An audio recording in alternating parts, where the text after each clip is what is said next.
Bruins Beat is brought to you by FanDuel, the exclusive wagering partner of the CLNS Media Network. And we're here with Conor Ryan. Conor, what is up? Evan, I'm doing well. How you doing? Doing great. I know you're fighting a little bit of an illness. The voice is not the pipes are not as strong as they normally are, but the takes are there. The takes we know will be there. The brain is still working fast and furious. I'm doing great as well. Taylor Swift Friday night. And Conor, I don't know, people who listen to Poke the Bear as well. I said, I'm not much of a Swiftie, but I'm going to go and it's going to be fun. Conor, I'm a Swiftie now. I'm a Swiftie. Playing I've been all converted. too well the 10-minute version, just singing that on the drive back down Route 1. Oh, yes. I thought, there's no way, we don't want to listen to Taylor Swift on the way home. I've listened to Taylor Swift for the last 3 days. There's something about the performance. It was incredible. I was hooked. It was just so well done. 3.5 hours straight of just like never left the stage. Left the stage for like a minute here and there just to change outfits, but incredible. And I was fortunate. I went Friday night, so it wasn't pouring rain. There you go. You timed it up perfectly. You're like the person who like doesn't go to like any Broadway stuff, and they go to like the first show of like Hamilton, and they decide to put like the Hamilton soundtrack on like the barbecue playlist, and they're the only one jamming to it. Not to say that like no one's gonna be jamming and playing Taylor Swift, but yeah, you've been swept up, Evan. You've been swept up. I've been swept up. I have no doubt about that. It was, and Marina Mahar from Barstool, who does stuff with covers the Bruins. She was in my section, like she was like the next row over, which was wild, but it was a fun time, very fun. I think I would have had a different experience if I went Saturday in the rain. I don't think I would be as joyful and cheery about it as I am now, because it was a heck of a time, and she does an incredible thing. And the traffic was pretty bad. The traffic was bad. Every which way you looked, but incredible performance. I haven't seen a lot of concerts in my time. I haven't. So I feel like as you said, I've gone to a Broadway show for the first time, and now like what's going to compare to this? It's true. I don't know. On a high note, Evan.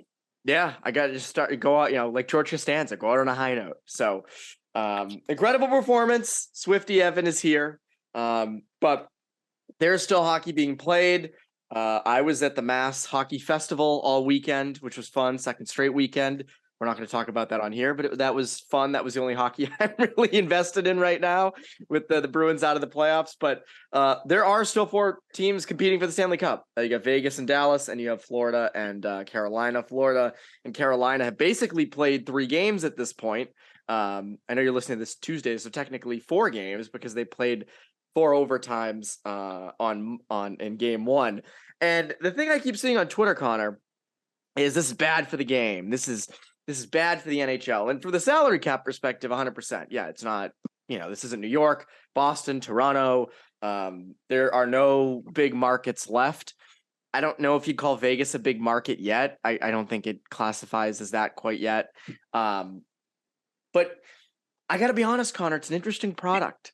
It's an interesting product. The playoffs have not been amazing. The second round was kind of there were a lot of blowouts, and in the second round here, in the third round, they're not the most popular teams. But I go back to growing the game. You're growing the game a little bit with these 4 teams. What do you think? Yeah, no, you look at just the situation you have going on in Arizona, and there's a lot of factors that play into that shit show, to put it lightly. But one thing that hasn't helped is having a winning, engaging product out there. And I think you're seeing, like, look at Vegas, right? They go to the Cup final their first year, but that's a market. I think as soon as they announced Vegas as a destination, everyone was like, all right, you'll maybe get some, like, fans from other teams in there, but I can't see that being a, organic kind of homegrown market there. And they've done a really good job with it. You look at, like, Tampa Bay. I wouldn't say Florida's necessarily a hotbed, and it's not to say that I think like the Panthers are going to be this fellow powerhouse, but you look at just how Tampa has built their own fan base into an established group there.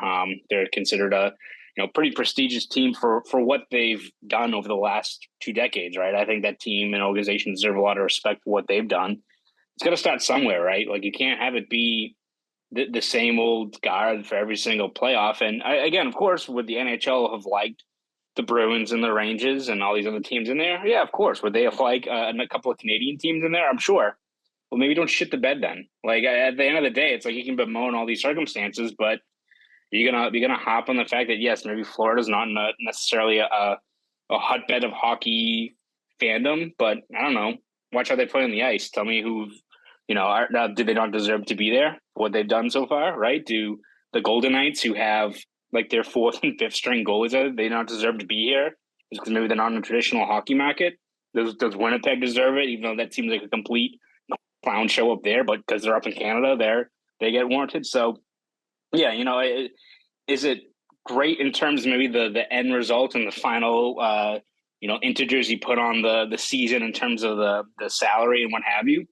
Probably not, but I think you look at a few of these markets that have thrived, like Vegas or Dallas, that I think has a lot of people down there.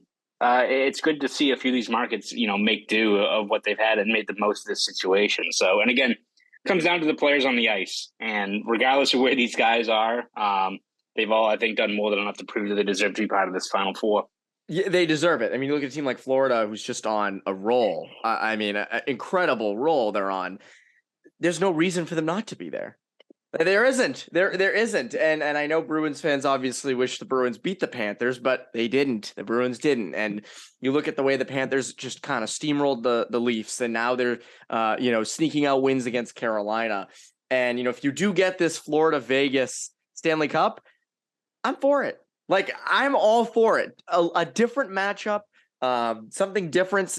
Again, the Lightning were in it a bunch of years in a row, and that's awesome. And they're in a non-traditional hockey market too. But they've been in the mix for a while now. Florida has not been. Vegas has not been, just because they kind of just entered the league 5 years ago. And Dallas and Carolina are also not traditional markets that we see in this, in the cup final or the conference final every single year. So I'm for it. Some fresh blood in there. I mean, you got Matthew Tkachuk, who's, completely owned the big stage and the bright lights, and Bruce Cassidy out in Vegas, and Jack Eichel, who, when you look at what Cassidy has done with Jack Eichel this year, not just turning him into, point producer in the playoffs, but someone who actually gets back and plays some defense and back checks and gets in passing lanes and things like that. Every time I see a goal, I feel like I see a Jack Eichel defensive play that helps set it up. And it's like, wow, how far he's come. But again, I see the stuff on Twitter and it's like, oh, this is brutal and this is off. It's like, you're still watching. Now, my guess is the ratings are lower. My guess is the ratings will be lower. No doubt about that. Toronto, New York, Boston, they're not in it. Obviously, that helps a lot. But I still think with the four that you have there, and we've talked about it on Poke the Bear in terms of things that you can kind of gain from those four teams. Florida with their hard forecheck, Carolina is long overdue for a run like this. Vegas is kind of playing for each other. Dallas has a great young goalie, things like that. But I think there's compelling storylines with all four. It may not be, I think, but, obviously, maybe in the bigger markets, people don't care as much, but I think it does a lot for growing the game in the smaller markets. Like, are people in and around South Florida typically watching the Stanley Cup final when it's if it was Bruins Blues? Probably not, and you're growing into that market. And if you have a year where that's the case, that's not the worst thing in the world. So I don't know. I find it interesting. It's, no big markets. You got to make do with what you got to make do. And the NHL is certainly doing that. Connor, before we continue, I want to tell our good listeners and viewers about our good friends over at FanDuel. Make a fast break to FanDuel during the NBA playoffs, because right now, new customers can get a no-sweat first bet up to $1,000. That's $1,000 back in bonus bets if your first bet doesn't win. And to be honest, Connor, that's why I love FanDuel. The promotions, outstanding. The safety and security of the app, elite. The ability for me to get paid instantly, amazing. It's a terrific experience to bet with FanDuel because of how easy to use the app is. And the Celtics are sort of starting to falter here against the Heat, down 3-0 right now. not looking great, not looking good at all. They look really, really, really, really, really bad. But if you want to get in on the action, it's a great way to do so. So go to there, because there's no better place to bet on all the playoff action than America's #1 sportsbook. And hey, maybe you think the Celtics can come back from 3-0. Maybe you think it. I don't know why you would think that. Yeah, but maybe you do think it. And maybe, I don't know why you would think that, but maybe you do think it. So visit FanDuel.com/Boston and get a no sweat first bet up to $1,000. Again, that's FanDuel.com/Boston. FanDuel, the official sports betting partner of the NBA. Please gamble responsibly. All right, so into what the people really care about. And we're kind of touched on the offseason through a lot of these episodes. And one thing I keep going back to with trade possibilities, given what Don Sweeney said about there will be big changes and there could be some shakeups. Who's the best Bruin you would consider trading? It does not mean you would trade them. It does not mean we're all in on them. But the best Bruin, and we see, Kevin Paul DuPont's story where he ponders the idea of trading for Connor Bedard, which is, I think, impossible. I don't think there's any world in which Chicago gives that up. And he, mentioned, I think he mentioned McAvoy in there as kind of the centerpiece. We'll get to untouchables in a second. I wouldn't go that far. There's one name I keep going back to though on these trade talks. And again, I'm just considering it. I'm gonna fence it here a little bit, Connor, which people get really annoyed with, but I'm gonna do it because I just want to consider it. And you can kind of make up your own things. And as this offseason goes along, people can weigh in. But I keep going back to Brad Marchand. And again, this is something the Bruins, Don Sweeney has never been open to doing. You don't see the Bruins ever trading centerpieces, pieces of the veteran core. They're kind of the opposite of the Patriots, whereas Bill Belichick lets these guys go a year before they start to decline, whereas the Bruins are like, come back until you literally can't skate anymore. Like, just keep coming back. And there's pros and cons to that. But Marchand's 35. He's a 15-team no-trade list, $6.125 million cap hit. And he showed some regression this year. And it made sense, right? Double hip surgery. And still his regression was he was right near being a point per game player in the regular season. But that's one thing. That's one guy I keep going back to because I worry about the regression and what you could potentially get for a guy like that. He's older. And he also, if Bergeron leaves, is your next captain most likely and should be and continues that culture. And you need him to do that. But if we're considering it, I do think it's an interesting idea. What do you think? Yeah, it's definitely interesting in terms of, I think this team's looking at a longer rebuild. But I think when you look at just what this team has mapped out in terms of retooling on the fly, adding new blood, but also keeping some of the hallmarks of this foundation you want to build. And that's not to say that I think Marchand at 35 is like the next wave, right? He's not like the McAvoy, Pasternak, Lindholm. But I think having just a steadying presence and a guy that I think still plays at a pretty high level. Did he regress last year a little bit off of double hip surgery that he kind of rushed back into? Yeah, probably. But I think you look at just the way he elevated his game. Probably one of the few guys that elevated his game in the playoffs. And yeah, you can look at the breakaway, what have you. I still thought when you're looking for a guy that runs on emotion, that runs on drive, I think a guy like Marchand's a guy that you kind of need to keep in terms of what he brings. As you said, if Bergeron does move on, I think he's your next captain, even if it's for a couple of years, kind of continue to carry that torch as you let that next wave of players kind of continue to settle into their roles. So I think it just depends on where the Bruins view in terms of how drastic they want to make this rebuild, retool, however you want to call it. Like, I mean, for me, I would say most talented guy you move is Olmark, which I think is one that it would, be a seismic move in terms of you're moving a guy that was a key part of your team last year, is going to win the Vezina Trophy. But I think you look at that one in terms of retooling instead of rebuilding, you're moving away from an area of strength. You have guys like Swayman, and whether it's Brendan Bussey or signing a cheaper veteran, like you can still, there's risk involved in it, no doubt, but there's a method to the madness, so you can see how it works in the Bruins' favor.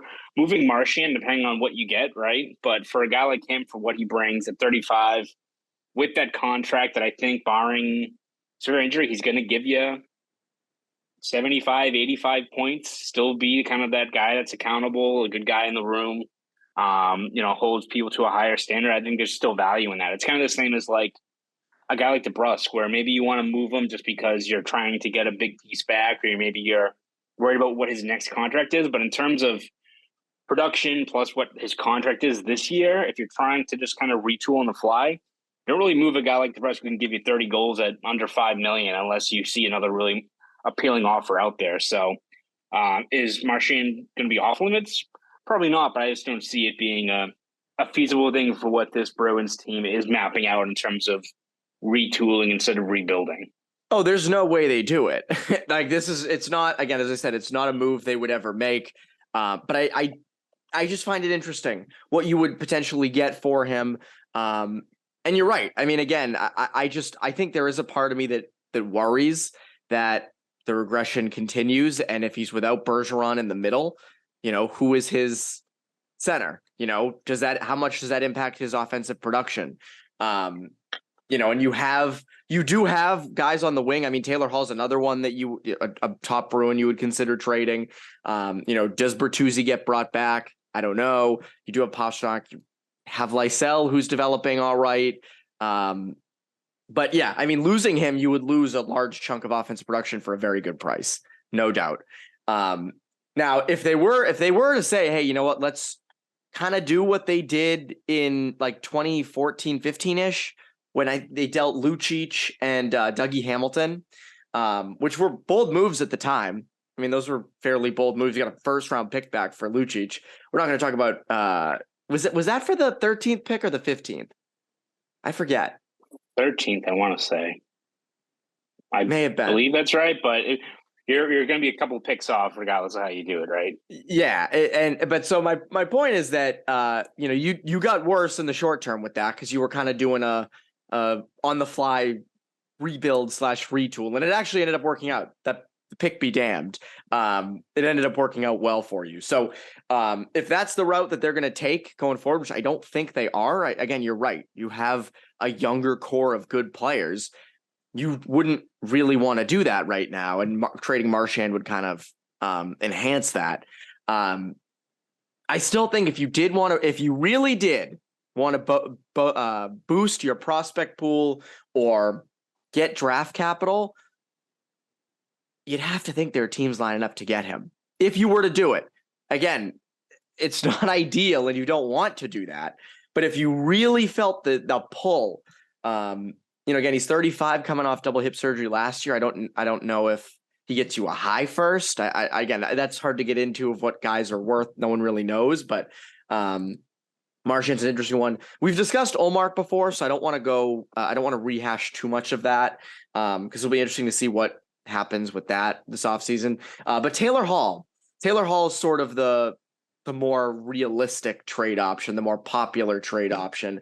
What do you think would get in return? Yeah, I mean, it'd be interesting to see what exactly. I mean, I feel like there's some team that could maybe move a solid piece for him. You look at where he was just a few years ago, being a legit top 6 weapon for him, and I think he still brought a lot of very positive value. I think he was maybe even one of those unsung heroes for the team in terms of being this guy that was still a few years removed from a hot trophy winner, going to the third line, being more of a defensive role, and doing his part there. I'm sure every guy buys into the team, what have you, but still, that is a bit of a departure from him. That being said, you wonder if that also hurts his trade value, right? In terms of like what his role was last year, as opposed to, let's say it was Hall, Zaka, or Hall, Krejci, Pastrnak, what have you. He puts up 70, 80 points, and his value is a little bit higher. So it's interesting, right? Because I think you could get something about you getting the first. I don't think so. You're getting like a premier blue chip prospect. Maybe a couple of draft picks and you save cap. It's kind of the same with like Olmark, where maybe it's the most important thing is getting a piece or two back that are solid, but also just getting $5-6 million off the books is where the big value is there. But still a tough call, right? It depends on what you do with that money, right? Like if you go move Hall, who I think is still a very good player, and you replace him with Bertuzzi, I could see that. But if it's then just to sign middle 6 guy for $2.5 million and then another fourth line guy that's more of a veteran for $1.25 and what have you, then I don't really see it, because I still think Hall, even though he's a little bit older, still brings a lot of positive value, whether it's going back into a top 6 role next year or still being that kind of defensive minded player that I think really served a key role in this team last year. But wherever he goes, you hope, if he does get moved, it's somewhere where he can still contend, because he was one of the few guys who I think elevated his game and did what he could to try to push his team over the top. Because, again, you look at so many guys, you look at Bergeron and Krejci and playing for those guys, but Taylor Hall is still looking for a championship as well. And he elevated his game, I think, throughout that first round series. Yeah, I definitely left it all on the table. One of the better players somehow didn't have a lot of minutes in the final couple games, which was another mind-numbing decision from Jim Montgomery and that coaching staff. In terms of untouchable players, we talk about the trade chips all the time. Unless I'm forgetting anyone, I really think there's only 2. Pastrnak and McAvoy. Am I missing anybody? Yeah. I think that's probably that's about it, right? Even like Swayman, you view as part of the core, but again, we'll see what happens this offseason in terms of how they handle it with Allmark and his trade clause, and what Swayman signing as an RFA. But I think he's very quickly could be part of that next group, but it remains to be seen how this offseason pans out. Lindholm, you imagine, is part of that same core, but I don't think he's still, he's 29 years old. It's not like McAvoy, who's 25, 26, same as Pastrnak. Those are the 2 guys that I don't think you move. It's almost like the Celtics right now, right, with Tatum and what he brings. And is he maybe part of what the issue is? Maybe in terms of like the leadership void, what have you, but you don't move a guy like Tatum, right? You build around him, you put the pieces, you don't uproot one of the foundations of what you're trying to build. And I think with a 60-goal scorer and Pastrnak, a guy who's going to be in the Norris conversation for years to come in McAvoy, you don't move him. Because also, again, are we talking about Connor Bedard? Or maybe we think about some stuff, but I just don't see that being realistic in terms of what Chicago's looking at. You're going to have a guy like Bedard who maybe he doesn't maybe he's like a Jack Hughes and it takes him a few years. You still have him signed dirt cheap for a couple of years and then have a probably bridge contract that's going to look really good. In terms of just the money, no one's moving high-end prospects like that you can make, that you can sign for pennies on the dollar. It's just not feasible, and I just don't see what moving Pastrnak or McAvoy can bring you unless you're really blowing it all up and getting 4 or 5, 2 or 3 first-round picks down the road. Not worth it. No, trading those 2 don't make any sense to me, just given that if you were to somehow trade if you were to trade one of those 2, it would be like a Matthew Tkachuk Huberdeau deal. If you're trading them for first round picks, you're basically trading David Pastrnak for what you hope becomes the next David Pastrnak. Like you've got those 2 guys solidified. I'm against trading them for anyone really. There's only like a couple, but it would be like a far-fetched trade idea. Like if it was, like Pastrnak for Connor McDavid, something like that. Like but that's never going to happen. So it's like, that's not even, worth getting into, but anything realistic. I don't move those 2 guys. The rest of the roster, you want to pitch me with a trade idea? I'll listen. I will listen. And I think this front office will listen. Again, if it's Swayman's the guy of the future, if you want to get crazy and start talking Swayman trades, I'll listen. Doesn't mean I'll agree with you. But when it comes to Pastrnak and McAvoy, those are the 2 guys. So I'm really like, I don't really feel like getting into all that. And I know people are probably passionate about the Marchand stuff. Like, what are they talking about? Trading Marchand? It's like, no, like we're just kind of feeling it out. This offseason could present some changes. It may not. But I think it's important to talk about those things. And it's interesting. It's fun, and it's May 22nd, and it's the Eastern Conference Final, and there's not a heck of a lot else to talk about. I do want to part with this before we end. You hit on it a little bit. If they went out and dealt pieces for salary cap and really didn't get much in return, just more cap relief, and then they went out really didn't sign anybody. Next regular season, you and I have talked about this on the side. This regular season, fans were into it. It was a last dance type feel. The passion was incredible. People were excited. And that doesn't happen every year. That's not the case every season. There are obviously the diehard fans, but to have the whole city and the region and every Bruins fan in the world so invested in games 59 and 47 and 63 and things like that is pretty incredible. And then it comes crashing down in 7 games in the first round. When you look ahead to next season, and we're going to be part of that same crew of, they can start out undefeated through their first 20 games. I think we'd still sit there like, well, let's see what you get. Let's see what you are when the playoffs come around, but do you think they have to do something big this offseason to kind of get fans to get back into it? Cause it's not really like them. Yeah. I mean, I think it's more going to be how they look internally at how they want to address things. It can't be, again, if there was ever a time where you're like, all right, fans, like, look at what we got here. It was last year in terms of just as you said, the last dance and the hype building around that and getting Krejci back and what have you. And again, maybe a hockey trade like a Kachuk deal between Calgary and Florida is the move they need to make in terms of improving. But I don't think they're just swinging a trade to get fans involved or get fans excited going into next season, right? I think this is a team that is cognizant about their contention window, and also I think is cognizant of, listen, we can't keep trading first round picks, or we can't keep doing all these things just to try to keep on buying in. We have to take a long look at the roster, at our assets, and see what the proper move is. If it is moving a couple of NHL level players off this roster in terms of draft capital, what have you, that I think that's probably whatever they view as the best option. But I don't think it's based around getting the fan base excited. That was last year, right? That was the hype building around that. You're not, as you said, you're not going to have that again.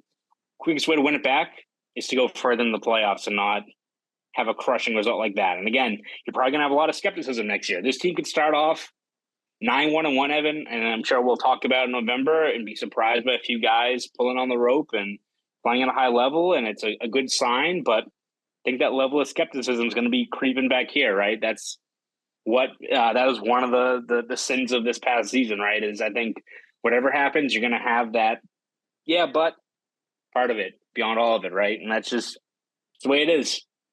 The way it goes. And we kind of pushed off that skepticism this year. We were like, no, like, enjoy the regular season. There's a team built for the playoffs. There's no reason to think they won't go deep. And by the way, we weren't the only ones saying that. Most people were saying that, and I think everybody was right to think it. But next year, yeah, we're going to be skeptical as hell. We have to be. You can't possibly not be after what just transpired. But anyway, Connor, what can people look forward to from you over at Boston.com and the Boston Globe? Yeah, we're going to have you covered throughout this offseason as we get through these slow couple of weeks here. But whether it's free agency, trades, dev camp, all that stuff, we're going to be covered every step of the way this summer over at Boston.com. So please read over there. And if you want to follow me on Twitter, you can at Conor Ryan _93. Go do all that. That's Conor Ryan. I'm Evan Marinofsky. Bruins Beat listeners, have a great rest of your week.